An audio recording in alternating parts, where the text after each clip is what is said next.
NCERT इतिहास श्रृंखला में आपका फिर से स्वागत है। ये हमारा 58th सेशन है। नमस्कार। हमने पिछले कुछ सेशंस में 3 बड़े राजवंशों पर बात की थी, गुर्जर प्रतिहार, पाल और राष्ट्रकूट। और हमने कहा था कि कन्नौज के लिए जो मशहूर त्रिपक्षीय संघर्ष हुआ उस पर हम अलग से बात करेंगे। हाँ बिल्कुल, वो वादा आज पूरा कर रहे हैं। तो आज फोकस सिर्फ इसी टॉपिक पर रहेगा। कोशिश करेंगे कि इसके हर पहलू को, हर डायमेंशन को अच्छे से समझें। और देखिए, हमारा मकसद ये भी है कि ये चर्चा खास तौर पर प्रतियोगी परीक्षाओं मतलब UPSC, SSC, NDA, CDS, CAPF, इन सब के नजरिए से हो। हाँ, ये जरूरी है। तो हम कोशिश करेंगे कि फैक्ट्स भी कवर हों जो एमसीक्यूज में काम आते हैं, और वो एनालिसिस भी हो जो मेंस के उत्तर लिखने के लिए जरूरी होता है। एक बैलेंस्ड अप्रोच रखेंगे। सही, ताकि एक फोकस्ड और एग्जाम ओरिएंटेड समझ बन सके। जी। तो चलिए शुरू करते हैं। ये जो महासंग्राम था, इसकी जड़ें कहाँ थीं? मतलब कन्नौज में ऐसा क्या था कि 8वीं 9वीं सदी की तीन बड़ी शक्तियां लगभग 200 साल तक उसी के लिए लड़ती रहीं? ये सिर्फ एक शहर का झगड़ा तो नहीं लगता? नहीं, आप बिल्कुल सही कह रही हैं। ये सिर्फ एक शहर की लड़ाई नहीं थी। ये उस समय के भारत में आप कह सकती हैं सत्ता, प्रतिष्ठा और संसाधनों पर कंट्रोल की लड़ाई थी। और इसकी पृष्ठभूमि तैयार होती है सम्राट हर्षवर्धन की मृत्यु के बाद, यानी 647 ईस्वी के आसपास। हर्ष की मृत्यु हुई और उत्तर भारत में एक तरह का पावर वैक्यूम, मतलब शक्ति शून्यता पैदा हो गई। अच्छा, कोई एक सेंट्रल अथॉरिटी नहीं बची। बिल्कुल, कोई एक केंद्रीय शक्ति नहीं थी जो पूरे इलाके को संभाल सके। और कन्नौज, क्योंकि वो हर्ष की राजधानी थी, तो वो उस खाली सिंहासन का सिंबल बन गया। हाँ, सिंबल तो बनाई, पर बात उससे कहीं ज्यादा गहरी थी। देखिए, कन्नौज की लोकेशन देखिए, ये गंगा यमुना का जो बहुत उपजाऊ द्वार क्षेत्र है, उसके बिल्कुल बीच में था। और यहां से उस समय के 2 सबसे इंपॉर्टेंट ट्रेड रूट्स, उत्तरापथ और दक्षिणापथ, इन दोनों पर नियंत्रण रखा जा सकता था। ओह, यानी स्ट्रेटेजिक भी और इकोनॉमिक भी, दोनों लिहाज से ये तो मतलब सोने की खान था। निश्चित रूप से बहुत बड़ा कृषि केंद्र था, टकसाल थी वहां, सिक्के ढाले जाते थे और इससे राजाओं को भारी रेवेन्यू मिलता था। तो कन्नौज पर कब्जा मतलब था उत्तर भारत के आर्थिक और सामरिक दिल पर कब्जा। और प्रतिष्ठा भी जुड़ी थी, जैसा मैंने कहा, हर्ष की राजधानी होने की वजह से। बिल्कुल, उसे जीतना शासक को एक खास लेजिटिमेसी देता था, परम भट्टारक जैसी उपाधियां मिलती थीं। लेकिन हुआ ये कि 8वीं सदी के मध्य तक आते आते कन्नौज के जो लोकल शासक थे वो बहुत कमजोर हो गए थे। अच्छा। बस इन बड़ी शक्तियों के हाथों की कठपुतली बनकर रह गए थे। और यहीं एंट्री होती है 3 महत्वाकांक्षी पावर्स की। पश्चिम में गुर्जर प्रतिहार, पूर्व में बंगाल बिहार के पाल और दक्षिण से मतलब दक्कन से राष्ट्रकूट। क्या इनके बीच कोई आइडियोलॉजिकल लड़ाई थी या ये सिर्फ पावर पॉलिटिक्स थी? नहीं, ये समझना बहुत जरूरी है। ये संघर्ष किसी ऊंची विचारधारा या धर्म के नाम पर नहीं था। ये बिल्कुल शुद्ध रूप से शक्ति, संसाधन और अपना इलाका बढ़ाने की राजनीति थी। शायद हम इसे कौटिल्य के मंडल सिद्धांत का प्रैक्टिकल एप्लीकेशन देख सकते हैं। मंडल सिद्धांत? अच्छा, मतलब वो वाला कि पड़ोसी राज्य आपका दुश्मन है और उसका पड़ोसी आपका दोस्त। हाँ, बिल्कुल वही। हर पावर अपने पड़ोसियों को कमजोर करके अपना असर बढ़ाना चाहती थी और कन्नौज बन गया इस शक्ति प्रदर्शन का सेंटर पॉइंट। और नतीजा ये हुआ कि कन्नौज बेचारा पिस गया। बुरी तरह। जैसा कि बाद में करीब 851 ईस्वी में अरब यात्री सुलेमान ने लिखा भी है कि उसने कन्नौज को एक उजड़ी हुई राजधानी के रूप में देखा। ये उन लगातार युद्धों का असर दिखाता है। इस मेन लड़ाई के शुरू होने से ठीक पहले एक गुर्जर प्रतिहार राजा वत्सराज का जिक्र भी आता है।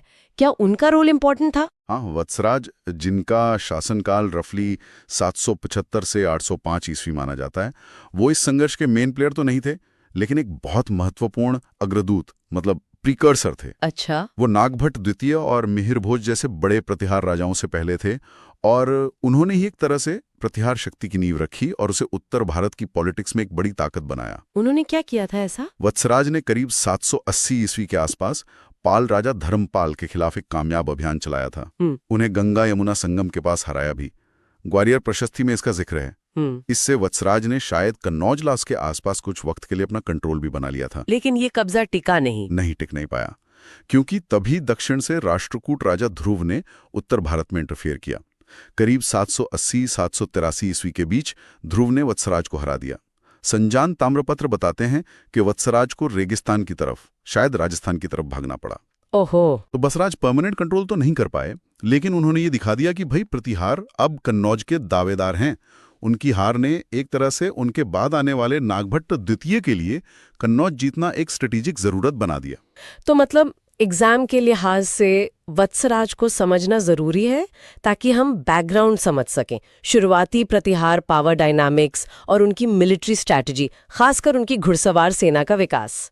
उन्होंने स्टेज सेट कर दिया था। बिल्कुल, वत्सराज ने जमीन तैयार की, लेकिन संघर्ष का जो असली बिगुल बजाया वो थे नागभट्ट द्वितीय। तो फॉर्मल शुरुआत किसने, कब और कैसे की?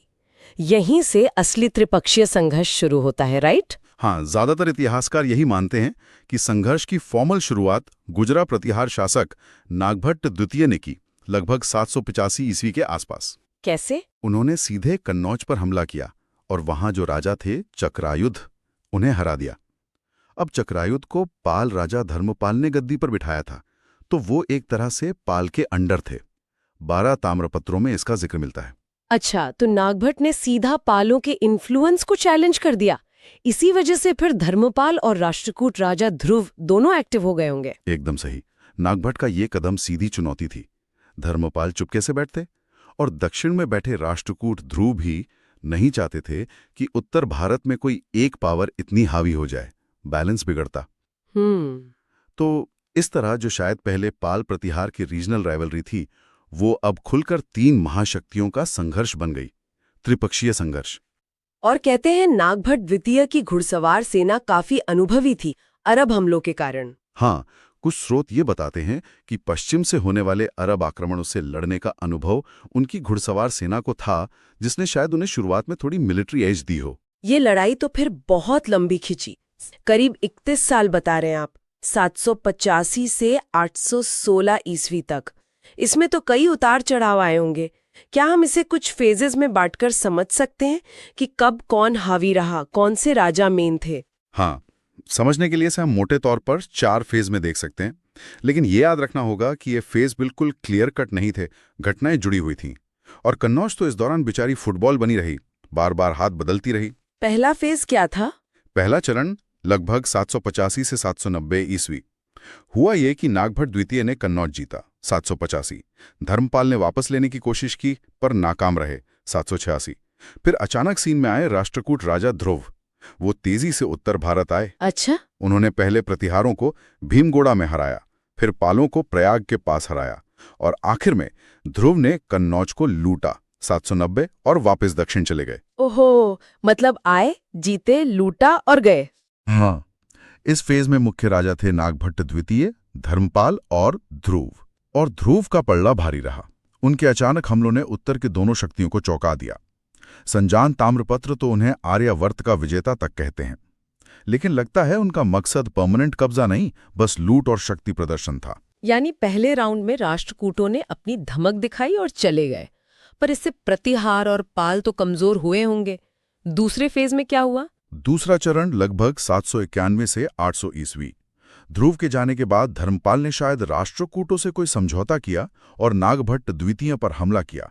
उन्हें मुदगिरी यानी मुंगेर में हराया, 793। अच्छा, पालों ने वापसी की। हाँ, इसी बीच ध्रुव की मौत हुई और उनके बेटे गोविंद तृतीय राष्ट्रकूट राजा बने, 793। और गोविंद तृतीय अपने पिता से भी ज्यादा एम्बिशियस निकले। ओह, फिर से राष्ट्रकूट। बिल्कुल।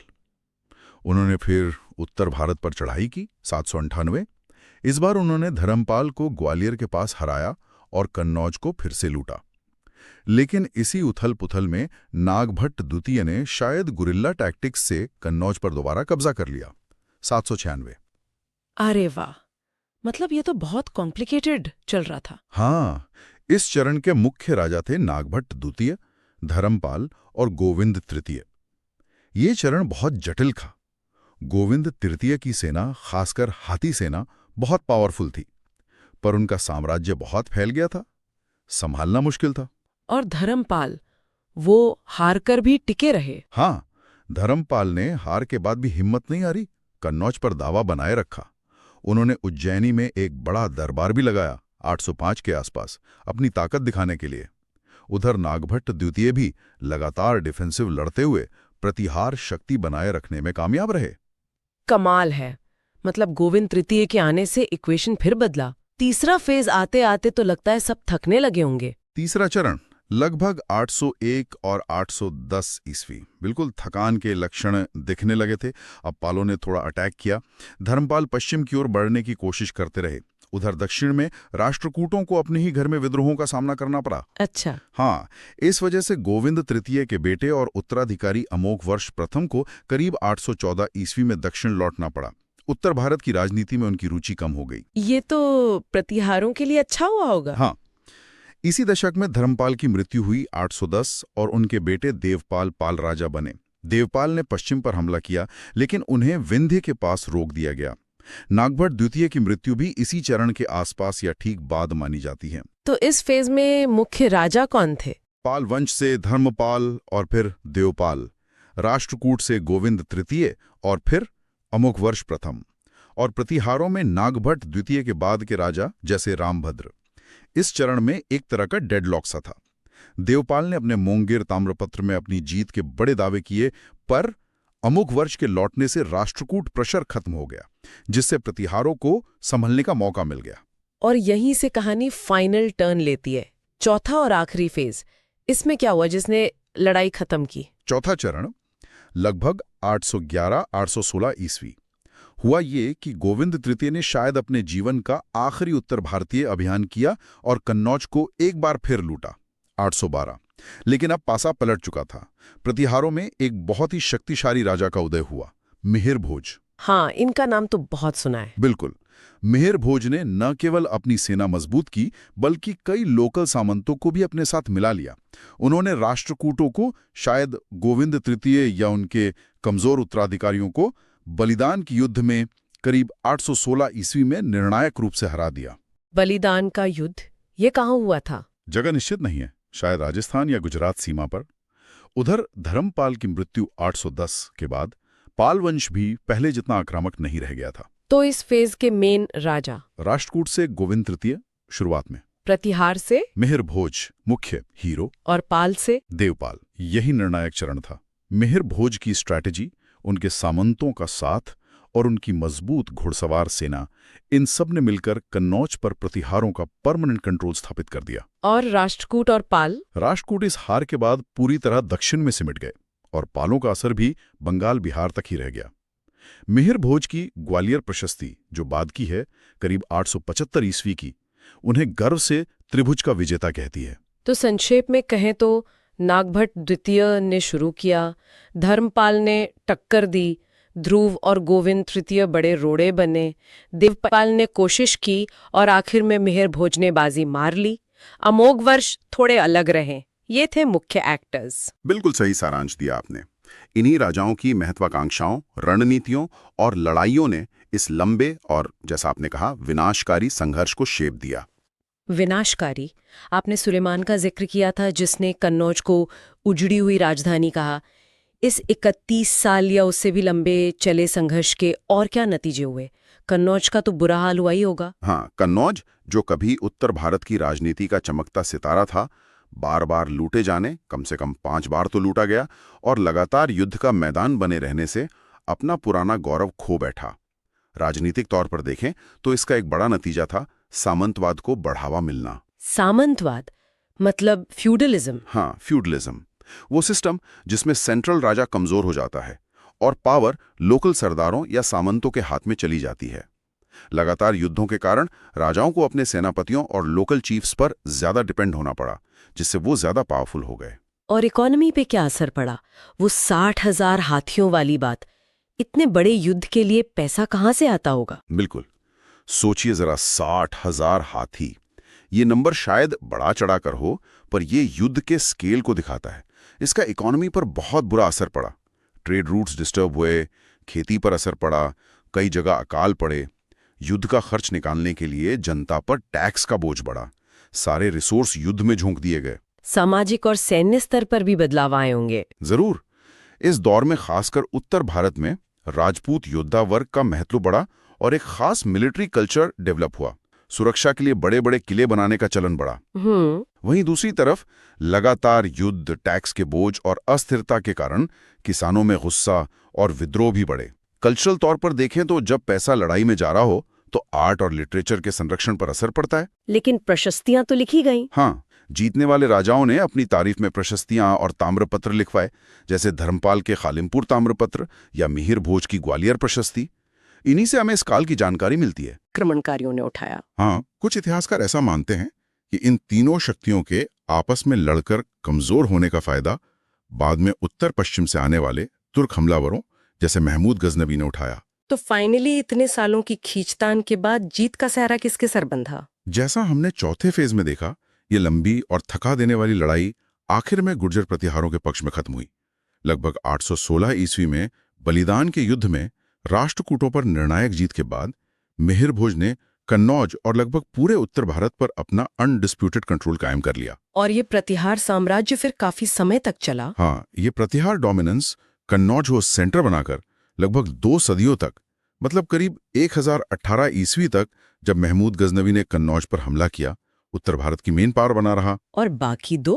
पाल वंश बंगाल और बिहार तक सिमट गया और राष्ट्रकूटों ने अपना पूरा फोकस वापस दक्कन और दक्षिण भारत पर लगा दिया। मिहिर भोज की ग्वालियर प्रशस्ति में जो तीनों शत्रु राज्यों पर विजय का जिक्र है, वो इसी फाइनल आउटकम को कंफर्म करता है। इस पूरे संघर्ष का ऐतिहासिक महत्व क्या है? कॉम्पिटिटिव एग्जाम्स के लिए इसे क्यों इंपॉर्टेंट माना जाता है? देखिए, ये संघर्ष मिडिवल इंडियन हिस्ट्री का एक टर्निंग पॉइंट है। इसने कई इंपॉर्टेंट ट्रेंड्स को जन्म दिया या मजबूत किया। जैसे पहला, राजनीतिक विरासत। इसने एक तरह से पैन इंडियन एम्पायर का सपना खत्म कर दिया और भारत की फ्रैगमेंटेड रीजनल पॉलिटिक्स की नींव रखी। इसने राजपूत फ्यूडल सिस्टम के उदय को तेज किया, जो अगले कई 100 सालों तक उत्तर भारत की पहचान बना रहा। इसने नॉर्थ और साउथ इंडिया के बीच पावर बैलेंस भी तय किया। और जैसा पहले कहा, इसने शायद बाहरी आक्रमणों को कुछ समय के लिए रोका भी, क्योंकि प्रतिहार एक मजबूत दीवार थे। अच्छा, और आर्थिक या सांस्कृतिक? आर्थिक रूप से इसने ये दिखाया कि मिडिवल पीरियड में पॉलिटिकल पावर के लिए ट्रेड रूट्स और रिसोर्सेज पर कंट्रोल कितना जरूरी था। कल्चरल तौर पर यह इंटरेस्टिंग है कि इतनी भयंकर राइवलरी के बावजूद तीनों रीजन्स में आर्ट, लिटरेचर, आर्किटेक्चर का विकास जारी रहा, जैसे नागर स्टाइल के मंदिर बने। और हिस्टोरिकल पर्सपेक्टिव से ये संघर्ष मल्टीपोलर पावर स्ट्रगल का एक क्लासिक एग्जाम्पल है। इसने शायद बाद के भारतीय इतिहास के कई संघर्षों के लिए एक पैटर्न सेट किया, जैसे दक्षिण में चोल राष्ट्रकूट या चोल चालुक्य संघर्ष। यूपीएससी मेंस में पहले भी इस तरह के एनालिटिकल सवाल आ चुके हैं, जैसे त्रिपक्षीय संघर्ष ने मध्यकालीन भारत की राजनीतिक एकता को कैसे प्रभावित किया। हाँ, ये एनालिसिस तो मेंस के लिए काफी काम आ सकता है। बिल्कुल। ये तो वाकई एक बहुत डिटेल चर्चा हुई। अगर हमारे सुनने वालों को एग्जाम के लिए नोट्स बनाने हो तो इस पूरी बातचीत के मेन पॉइंट्स क्या होंगे? जरूर। मेन पॉइंट्स संक्षेप में ये हैं: संघर्ष का केंद्र कन्नौज, क्यों? Strategic location Ganga Yamuna Doab, trade routes, economic prosperity, agriculture, mint, symbolic value, Harsh की राजधानी। मुख्य शक्तियां गुर्जर प्रतिहार पश्चिम, पाल पूर्व, राष्ट्रकूट दक्षिण। शुरुआत गुर्जर प्रतिहार राजा नागभट्ट द्वितीय ने की करीब 785 ईस्वी में कन्नौज पर हमला करके। बैकग्राउंड नींव प्रतिहार राजा वत्सराज ने पालों को हराकर और राष्ट्रकूटों से हारकर जमीन तैयार की। प्रमुख राजा और रोल प्रतिहार नागभट्ट द्वितीय, शुरू करने वाले मिहिर भोज विजेता, पाल धर्मपाल मुख्य चैलेंजर, देवपाल बाद में। राष्ट्रकूट ध्रुव पहला इंटरवेंशन, गोविंद तृतीय सबसे ताकतवर हमलावर, अमोघ वर्ष प्रथम निष्क्रिय। संघर्ष के चरण करीब 785 ईस्वी से 816 ईस्वी तक चला। पावर बैलेंस बदलता रहा, कन्नौज कई बार हाथ बदला, कई युद्ध हुए, जैसे निर्णायक बलिदान का युद्ध लगभग 816 ईस्वी। फाइनल रिजल्ट गुर्जर प्रतिहारों की जीत, मिहिर भोज के अंडर, उत्तर भारत पर कंट्रोल। प्रतिहारों का कन्नौज पर लगभग 200 साल राज, करीब 1018 ईस्वी तक। लंबे समय के प्रभाव, फ्यूडलिज्म बढ़ा, कन्नौज का महत्व कम हुआ, रीजनल पावर्स मजबूत हुई, शायद बाहरी हमलों में देरी हुई और बाद में शायद इसी लड़ाई से आई कमजोरी का फायदा हमलावरों ने उठाया। हाँ, ये सारे पॉइंट्स याद रखने वाले हैं। जी हाँ, खासकर डेट्स, राजाओं के नाम, उनकी भूमिका, कन्नौज का महत्व, मुख्य लड़ाइयाँ, फाइनल विनर और लॉन्ग टर्म इफेक्ट्स, ये सब एग्जाम के लिए जरूरी हैं। बहुत खूब। ये समरी नोट्स बनाने के लिए एकदम सही रहेगी। चलिए, अब इस गहरी चर्चा को खत्म करते हुए सुनने वालों के लिए एक सवाल छोड़ते हैं। क्या ये एक तरह की ऐतिहासिक विडंबना नहीं है कि जिस लड़ाई ने गुर्जर प्रतिहारों को उत्तर भारत का मालिक बनाया, शायद उसी लड़ाई ने उन्हें अंदर से इतना थका दिया, उनके रिसोर्सेज इतने खत्म कर दिए कि लगभग 2 सदी बाद जब महमूद गजनवी जैसे नए और ताकतवर हमलावर आए तो वो उनका सामना उतने असरदार तरीके से नहीं कर पाए। इस पर सोचा जा सकता है। बिल्कुल सोचने वाली बात है। अगर आपको ये चर्चा पसंद आई तो प्लीज इसे शेयर करें, सब्सक्राइब करें, लाइक करें और कमेंट भी करें। और अगर आप भारत का पूरा इतिहास एक क्रम में कवर करना चाहते हैं तो हमारी NCERT इतिहास श्रृंखला की प्लेलिस्ट पर जरूर जाएं।